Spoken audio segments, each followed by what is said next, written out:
소년에 비해 난수는 사랑스럽고 얌전하고 재조 있는 처녀라. 그 종영되는 문호는 여러 종매들을 다 사랑하는 중에도 특별히 난수를 사랑한다.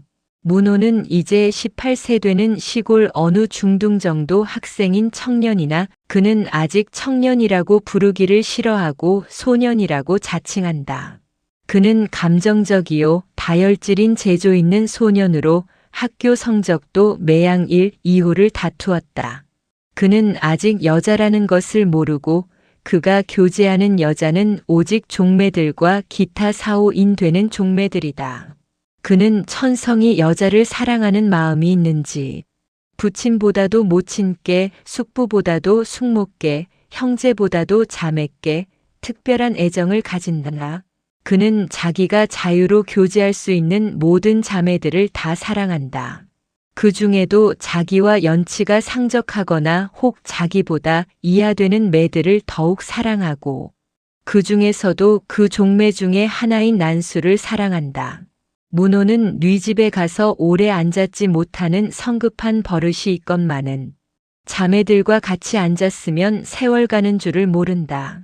그는 자매들에게 학교서들은 바 또는 서적에서 읽은 바 재미있는 이야기를 하여 자매들을 웃기기를 좋아하고 자매들도 또한 문호를 왜 그런지 모르게 사랑한다. 그러므로 문호가 집에 온 줄을 알면 동중의 자매들이 다 회집하고 혹은 문호가 간 집 자매가 일동을 청하기도 한다. 토요일 오후나 일요일 오전에는 의뢰이 문호가 본촌에 돌아오고 본촌에 돌아오면 의뢰이 동중 자매들이 쓸어 모인다. 혹 문호가 좀 오는 것이 늦으면 자매들은 모여 앉아서 하품을 하여 가며 문호의 오기를 기다리고 혹 그 중에 어린 누이들 가령 난수 같은 것은 앞고개에 나가서 망을 보다가 저편 버드나무 그늘로 검은 주위에 학생모를 자쳐 쓰고 활활 활개치며 오는 문호를 보면 너무 기뻐서 돌에 발부리를 채며 뛰어내려와 일동에게 문호가 저 고개 넘어오더라는 소식을 전한다. 그러면 회집한 일동은 갑자기 희색이 나고 몸이 들먹거려 혹 어디까지 왔더냐? 저 고개터까지 왔더냐? 하는 자도 있고 혹 난수의 말을 신용치 아니하여 저것이 또 가진말을 하는 게지 하고 눈을 흘겨 난수를 보는 자도 있다. 학교에 특별한 일이 있거나 시험 때가 되어 문호가 혹하니 올 때에는 난수가 고개에서 망을 보다가 거짓 보도를 한 적도 한두 번 있은 까닭이다. 이러할 때에는 자매들은 대문 밖에 나섰다가 웃으며 오는 문호를 반갑게 맞는다.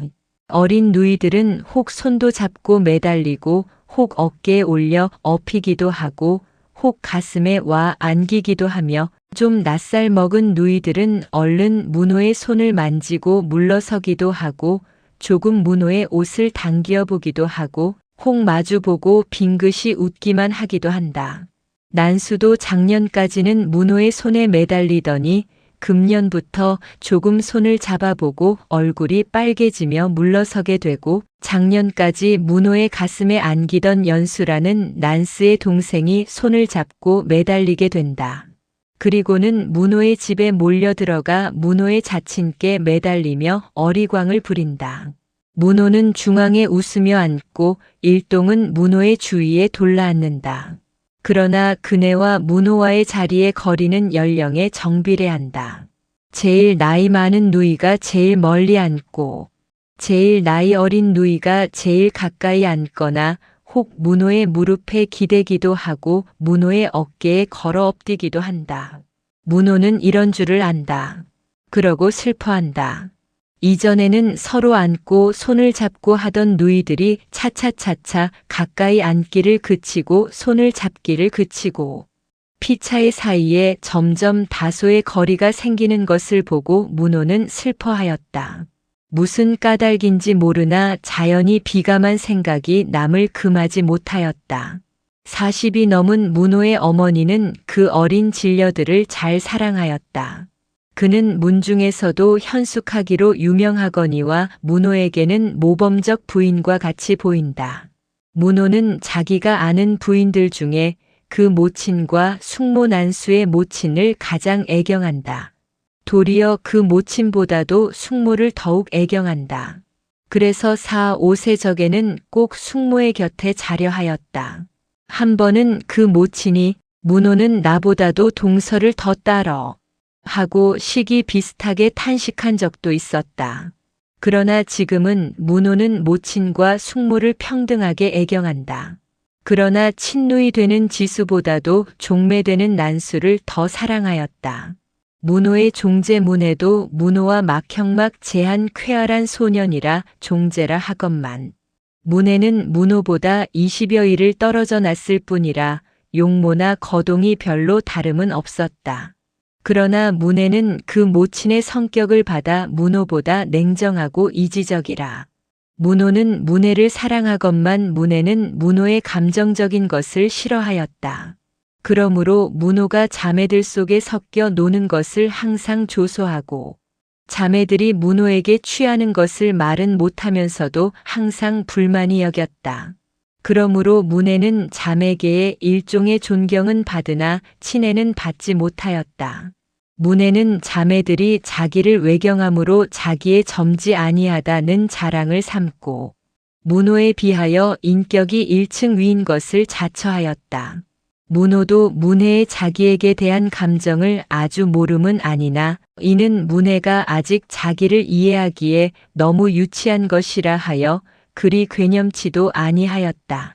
이렇게 종형제간의 연치의 참장함을 따라 성격의 차이가 생하면서도 양인 간에는 여전히 따뜻한 애정이 있었다. 물론 문호가 항상 문혜를 더 사랑하고 문혜는 문호에게 대하여 가끔 반감도 일으키건만은 문호가 집에 돌아오면 문호의 모친은 혹떡도 하고 닭도 잡아 문호를 먹인다. 그러할 때에는 반드시 문혜와 문호를 따르는 여러 자매들도 함께 먹인다. 모친은 아랫목에 앉고 문호와 문혜는 윗목에서 겸상하고 자매들은 모친을 중심으로 하여 좌우에 갈라앉아서 즐겁게 이야기도 하고 혹 먹을 것을 서로 빼앗고 감추기도 하면서 방안이 떠들썩하도록 떠들며 먹는다. 문호의 부친이 문 밖에서 왜 이리 떠드느냐 하면 일동이 갑자기 말소리를 그치고 어깨를 움츠리다가 부친이 문을 열어보고 장군 모이듯 했구나 하고 빙긋이 웃고 나가면 여전히 떠들기를 시작한다. 이것을 보고 문호는 더할 수 없이 기뻐하건만은 문혜는 양미간을 찌푸린다. 그럴할 때에는 난수도 웃고 짓거리기를 그치고 걱정스러운 듯이 원망스러운 듯이 문혜의 눈을 본다. 그러다가 문호의 웃는 얼굴을 보면 또 웃는다. 이러다가 식후가 되면 문호와 문혜는 윗간에 올라가서 무슨 토론을 한다. 그네의 토론하는 화제는 흔히 중국과 서양의 위인에 관한 것이라. 여기도 두 사람의 성격의 차이가 드러난다. 문호는 이백, 왕창녕 같은 중국 시인이나 톨스토이, 사옹, 괴테 같은 서양 시인을 칭찬하되 문혜는 그러한 시인은 대개 인생의 무익한 뇌타자라고 매도하고 공맹주자라든가 서양이면 소트라테스, 워싱턴 같은 사람을 찬송한다. 양인이 다 어떤 의미로 보아 문학의 뜻이 있는 것은 공통이었다. 그러나 문호가 미적, 정적 문학을 애함에 반하여 문혜는 지적, 선적 문학을 애한다. 즉 문혜는 문학을 사회를 교화하는 일방편으로 여기되 문호는 꽤 분명하게 예술지상주의를 이해한다. 그러므로 문호는 문혜를 유치하다 하고 문혜는 문호를 방탕하다 한다. 이러한 토론을 할 때에는 자매들은 자기네끼리 무슨 이야기를 한다. 실로 차동 중에 양인의 담화를 알아듣는 사람은 양이 외에 없다. 부모들도 이제는 양인의 지식이 자기네들보다 승한 줄을 속으로는 인정한다. 더구나 자매들은 오직 국문 소설을 읽을 뿐이다. 원래 문호의 당내는 적이 풍요하고 또 대대로 문안가라. 서길에는 여자들도 대개는 사서와 소학, 열여전, 내치 같은 것을 읽더니 근래에는 국문조차 불능해하는 여자가 있게 되었다. 그러나 문호와 문혜는 천생 문학을 좋아하여 그 자매들에게 국문을 가르치고 또 국문 소설을 읽기를 권장하였다. 3, 4년 전에 문호가 그 자매들을 위하여 소설 한 편을 작하고 잉년에 문혜가 또 소설 한 편을 작하였다. 그러나 자매간에는 문호의 소설이 더욱 환영되었고 문혜도 자기의 소설보다 문호의 소설을 추장하여 자기의 손으로 좋은 종이에다가 문호의 소설을 베끼고 그 표지에 김문호 저 종제 문혜 서라고 뚜렷하게 썼다. 문호의 부친도 이것을 보고 양인의 정의의 친밀함을 찬탄하고 또 그 야들의 손으로 된 소설을 일독하였다.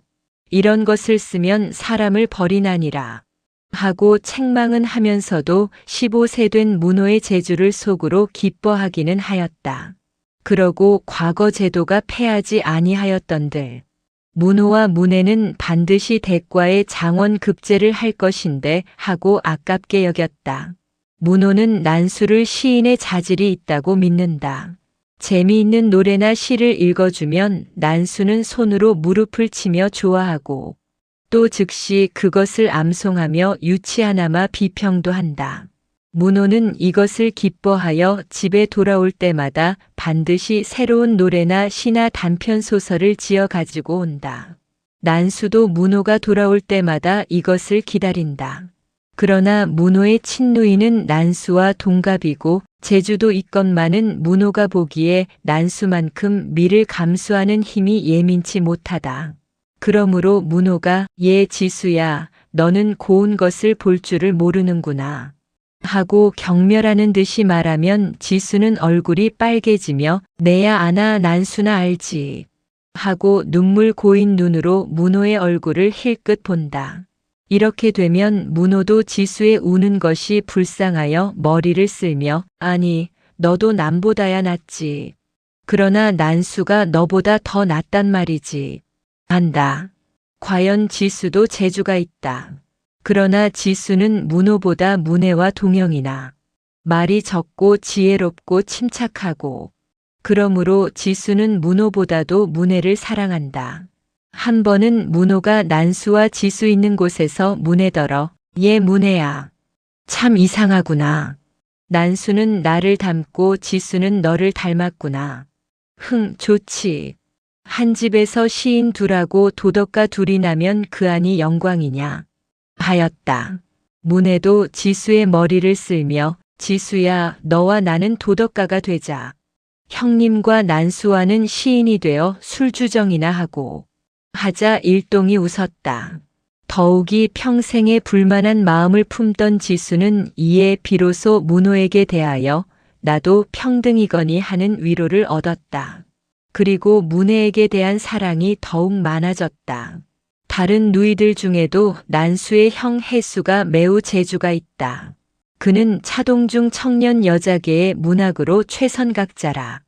국문 소설을 유행케 한 말하자면 차문 중에 신문단을 선설한 자는 문호의 고모라. 그는 오래 외사에서 길러나는 동안에 내종 제자의 영향을 방하 국문 소설을 애독하게 되었다. 또 14세에 외가로 올 때에는 숙향전, 사시남정기, 월봉기 같은 국문 소설을 가지고 와서 동중 여러 처녀들에게 일변 국문을 가르치며 일변 소설을 권장하였다. 마침 문중의 존경을 받는 문호의 조모가 노년의 소설을 편기하므로 문호의 부친 형제의 다소한 반대도 효력이 없이 국문문학의 세력은 점점 문호의 당내 여자계에 침윤하였다. 그러므로 문호와 문혜의 집 부인네도 처음에는 국문도 잘 모르더니 지금은 열렬한 문학 애호자가 되었다.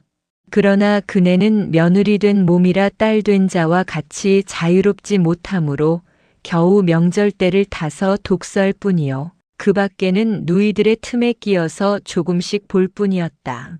이 모양으로 김문 여자계의 문학을 수립한 자는 문호의 고모로 돼 그 고모는 출가한 지 3년이 못하여 요절하고 문학계의 주권은 해수의 손에 돌아왔더니 재작년 해수가 출가한 이래로 문학계는 군웅할 거의 상태라. 그 중에 문호의 제종매 되는 자가 가장 유력하나 그는 가세가 비난하여 독서할 틈이 없고 그나마 대개 재질이 둔하여 장족의 집보가 없고 현재에는 지수와 난수가 문학계의 쌍태성이라. 그러나 난수는 훨씬 지수보다 감수성이 예민하다. 그래서 문호는 한사코 난수를 공부를 시키려 하건만은 문호의 계부는 계집애가 공부는 해서 무엇하게 하고 언하에 거절한다. 문혜도 난수를 공부시킬 마음이 없지 아니 하건만은 워낙 냉정하여 열정이 없는 데다가 부모의 명령에 절대로 복종하는 미질이 있고 난수 당자는 아직 공부가 무엇인지 모르고 부모에게 간구도 아니하며 문호 혼자서 애를 쓸 뿐이라. 그러므로 내가 중학교를 마치고서 서울에 갈 때에는 반드시 지수를 데리고 가리라. 될 수만 있으면 난수도 데리고 가리라. 하고 어서 명춘이 돌아오기만 기다린다. 그해 가을에 16세 되는 난수는 모부가에 15세 되는 자제와 약혼이 되었다. 문호가 이 말을 듣도 백방으로 부친과 계부에게 간하였으나 듣지 아니하였다. 그래서 문호는 난수에게 시집 가기 싫다고 그래라. 명춘에 내 서울 데려다 줄 것이니 하고 여러 말로 충동하였다. 그러나 난수는 내가 어떻게 그러겠소. 오빠가 말씀하시구려. 난수는 미상불 남자를 대하고 싶은 생각이 없지 아니하였다. 어서 혼인날이 와서 그 신랑 되는 자의 얼굴도 보고 안겨도 보았으면 하는 생각조차 없지 아니하였다. 난수는 지금껏 가장 정답게 사랑하던 문호보다도 아직 만나지 아니한 어떤 남자가 그립다 하게 되었다. 문호는 난수의 이 말에 못생긴 것 하고 눈물이 흐를 뻔하였다. 그러고 아까운 시인이 그만 썩어지고 많은 것을 한탄도 하였다. 또 자기가 가장 사랑하던 누이를 어떤 사람에게 빼앗기는 것이 어렵기도 하고 분하기도 하였다. 마치 영국 시인 워즈워드가 그 누이와 일생을 같이 보낸 모양으로 자기도 난수와 일생을 같이 보냈으면 하였다. 얼마 있다가 신랑 되는 자가 천치라는 말이 들려온다. 온 집안이 모두 걱정하였다. 그러나 그 중에 제일 슬퍼한 자는 문호라.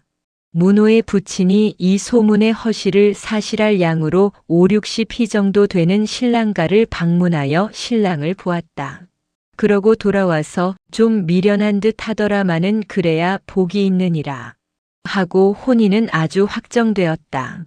그러나 전하는 말을 듣건대 신랑은 논어 일행을 3일에도 못 외운다는 등 코와 침을 흘리고 어른께도 너나 한다는 등 지랄을 부린다는 등 눈에 흰 자위뿐이요 검은 자위가 없다는 등 심지어 그는 고 잘하는 소문까지 들려서 문호와 조모와 숙모는 날마다 눈물을 흘리고 약혼한 것을 후회한다.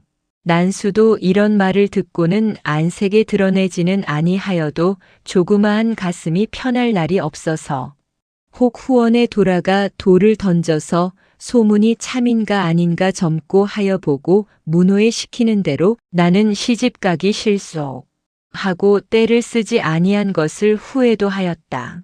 문호는 이 말을 듣고 울면서 계부께 간하였다. 그러나 계부는 못한다.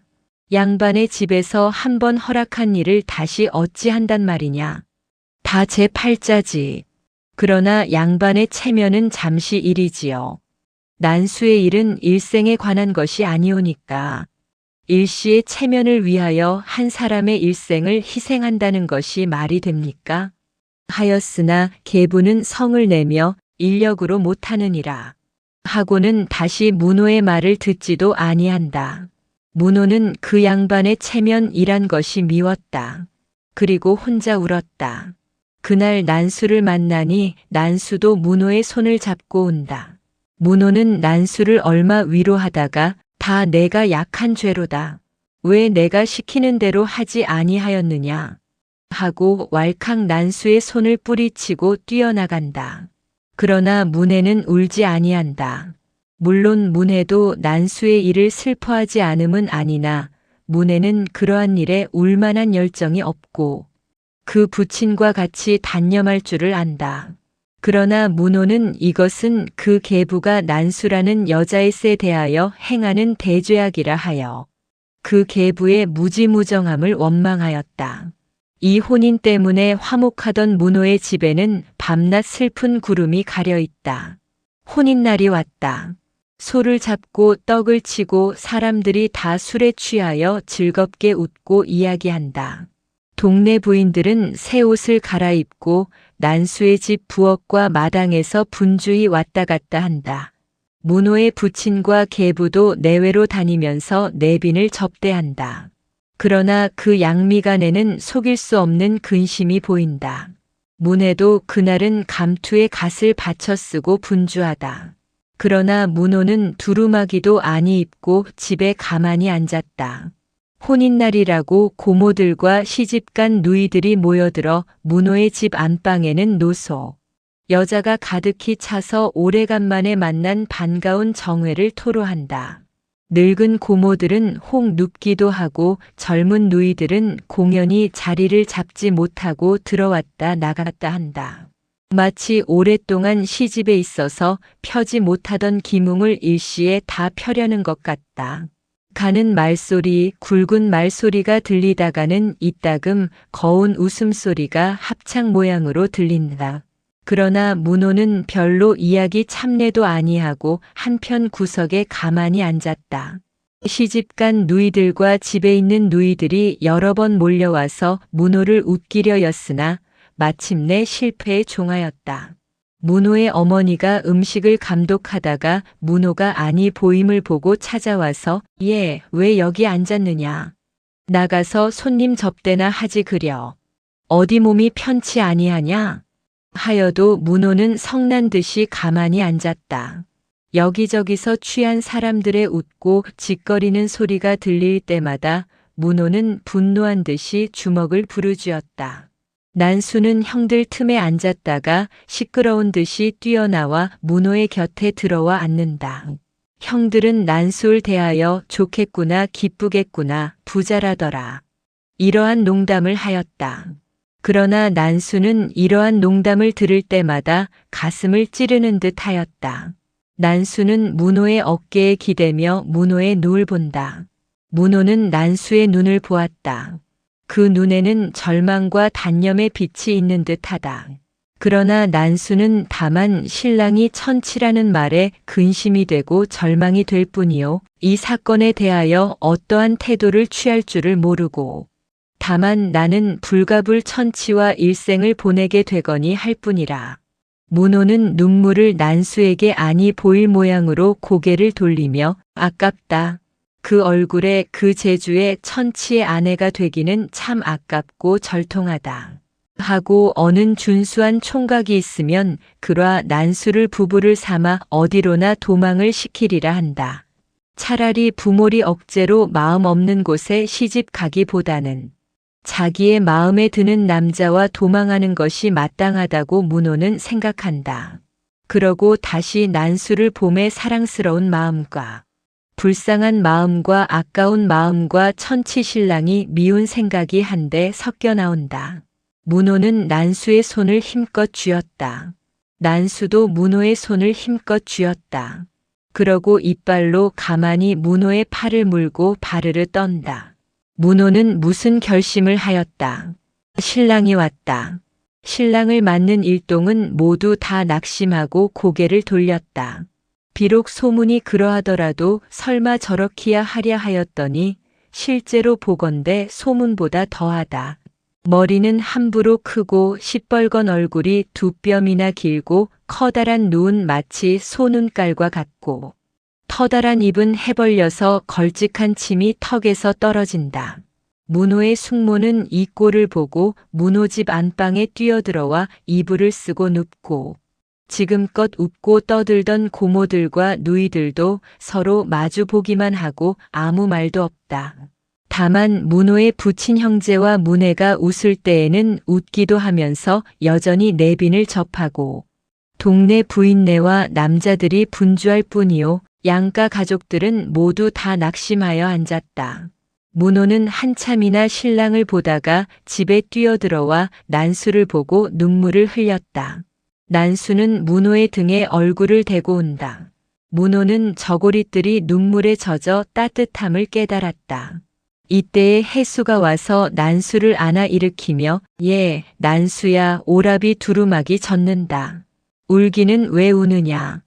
이 기쁜 날 하고 난수를 달랜다. 난수는 속으로 제 서방은 얼굴도 똑똑하고 사람도 얌전하니까 하였다. 과연 해수의 남편은 얼굴이 어여쁘고 얌전도 하였다. 아까 그가 신랑을 맞아들여 갈 때의 중인은 양인을 비교하고 해수와 난수의 행불행을 생각지 아니한 자가 없었다. 난수가 처음에 기다리던 신랑은 해수의 신랑과 같은 자 또는 문호나 문혜와 같은 자더라. 밤이 왔다. 문호는 어디서 돈 5원을 구하여 가지고 가만히 난수에게 예, 이제 나하고 서울로 가자. 이 밤 차로 도망하자. 가서 내가 공부하도록 하여 주마. 하였다. 그러나 난수는 문호의 말에 다만 놀랄 뿐이요. 응할 생각은 없었다. 서울로 도망. 이는 못할 일이라 하였다. 그래서 고개를 흔들었다. 문호는 예, 이 못생긴 것아. 일생을 그 천치의 아내로 지낼 터이냐. 하며 팔을 끌었다. 그러나 난수는 도망할 생각이 없었다. 문호는 울며 쓰러지는 난수를 발로 차며 죽어라. 죽어. 하고 꾸짖었다.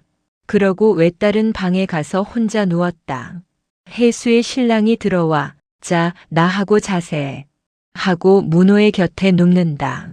문호는 또 난수의 신랑과 해수의 신랑을 비교하고 난수를 불쌍히 여기는 정이 격렬하여진다. 그리고 해수의 신랑의 아름다운 얼굴과 자기의 얼굴의 아름다움을 자랑하는 듯하는 웃음을 보고 문호도 빙긋이 웃는다. 해수의 신랑은 여보게 그 신랑이란 자가 하고 웃음이 나와서 말을 이루지 못하면서 겨우 내가 떡을 권하였더니 먹기 싫다고 밥상을 발길로 차대그려. 그래 방바닥에 국이 쏟아지고 하면서 자기의 젖은 바지를 보이며 웃는다.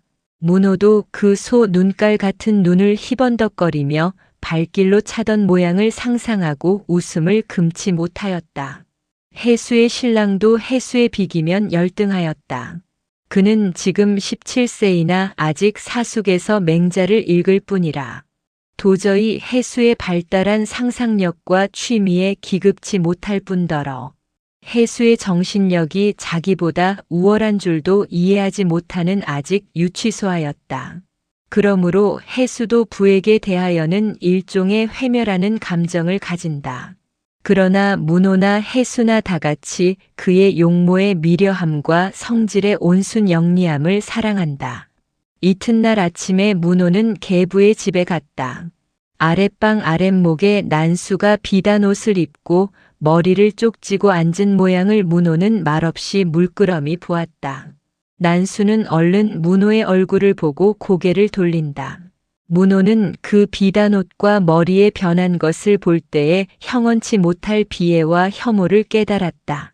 난수가 자기의 저 천치와 한자리에 잤는가 혹은 저 천치에게 처녀를 깨뜨렸는가 생각함에 비분한 눈물이 흐르려 한다. 난수의 주위에 둘러앉았던 고모들과 누이들은 문호의 불평하여 하는 안색을 보고 웃기와 말하기를 그친다. 지수는 문호의 팔을 떼밀치며 오빠는 나가시오.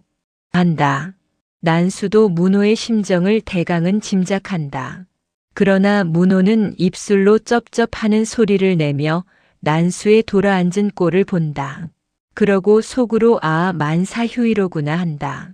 왜 저렇게 어여쁘고 얌전하고 재주 있는 처녀를 천지의 발 앞에 던져주어 짓밟히게 하는가. 생각함에 마당과 방 안에 왔다 갔다 하는 인물들이 모두 다 난수 하나를 못되게 만들고 장난감을 삼는 마귀의 무리들같이 보인다. 힘이 있으면 그 악한 무리들을 온통 때려 부수고 그 무리들의 손에서 죽는 난수를 구원하여 내고 싶다. 문호의 눈에 난수는 죽은 사람이로다. 이런 생각을 할 때에 지수는 또 한 번 어서 오빠는 나가셔요 하고 떼밀친다. 그제야 비로소 난수를 보던 눈으로 지수를 보았다. 지수의 눈에는 사랑과 자랑의 빛이 보인다. 문호는 지수나 잘 되도록 하리라 하고 나온다. 나와서 바로 집으로 오려다가 해수의 신랑한테 끌려 신랑방으로 들어갔다. 해수의 신랑은 신랑의 우스운 꼴을 구경하려고 문호를 끌고 들어가는 것이라. 신랑방에는 소년들이 많이 보였다. 해수의 신랑이 신랑의 곁에 앉으며 조반 자셨나? 하고 인사를 한다. 신랑은 침을 질질 흘리며 해하고 웃는다. 그래도 어저께 자기를 맞던 사람을 기억하는구나 하고 문호는 코웃음을 하였다. 곁에서 누가 문호를 신랑에게 소개한다. 이이가 신랑의 처종형일세. 그러나 신랑은 여전히 침을 흘리며 다만 처종형? 하고 문호의 얼굴을 본다. 그 눈이 마치 죽은 소 눈깔같이 보여 문호는 구역이 나서 고개를 돌렸다. 그러고 속으로 아 저것이 내 난수의 배필 하였다. 익년춘에 문호는 동경으로 유학을 갔다가 이태되는 여름에 집에 돌아왔다. 그러나 앞 고개에는 이미 난수의 나와 맞음이 없고 대문 밖에는 웃고 맞아주던 자매들이 보인다. 문호가 동경 갈 때에 10여 세 되던 자매들이 지금은 12, 3. 새의 커다란 처녀가 되어 역시 반갑게 문호를 맞는다. 그러나 그 처녀들은 결코 문호의 친구가 아니리라. 문호는 방에 들어가 이전 앉던 자리에 앉았다. 그러고 처녀들도 이전 모양으로 문호를 중심으로 하고 문호를 중심으로 하고 둘러앉는다. 그 어머니는 여전히 닭을 잡고 떡을 만들어 문호와 문혜와 들러앉은 처녀들을 먹인다. 그러나 3년 전에 있던 즐거움은 영원히 쓰러지고 말았다. 문호는 울고 싶었다. 그러나 3년 전과 같이 눈물이 흐르지 아니한다. 문호는 마주 앉은 문혜의 까맣게 난 수염을 본다. 그러고 손으로 자기의 턱을 쓸며 문혜야 우리 턱에도 수염이 났구나 하며 턱 아래 한치나 자란 외대 수명을 툭툭 잡아채며 웃는다. 문혜도 금석의 감을 금치 못하면서 코 아래 까맣게 난 수염을 만진다. 처녀들도 양인이 수염을 만지는 것을 보고 웃는다. 그러나 그네는 양인의 뜻을 모른다. 모치는 어린아이 둘을 안아다가 문호의 앞에 놓는다. 물끄러미 검은 양복 입은 문호를 보더니 토실토실한 팔을 내어두르고 의아하고 울면서 모친의 무릎으로 기어간다. 모친은 두 아이를 안으면서 이 얘들이 벌써 3살이 되었구나 한다. 문호는 하나는 자기의 아들이요 하나는 문혜의 아들인 줄은 아나 어느 것이 자기의 아들인 줄을 몰라 우두커니 우는 아이들을 보고 앉았다가 자탄하는 모양으로 우리도 벌써 아버질세 그려. 소년의 천국은 영원히 지나갔네 그려. 하고 웃으면서도 눈에 눈물이 고인다. 가만히 문호를 보고 앉았던 모친의 얼굴에도 전보다 주름이 많게 되었다. 문호는 정신없는 듯이 모친만 보고 앉았다. 집 앞 버드나무에서는 꾀꼬리요 하는 소리가 들린다.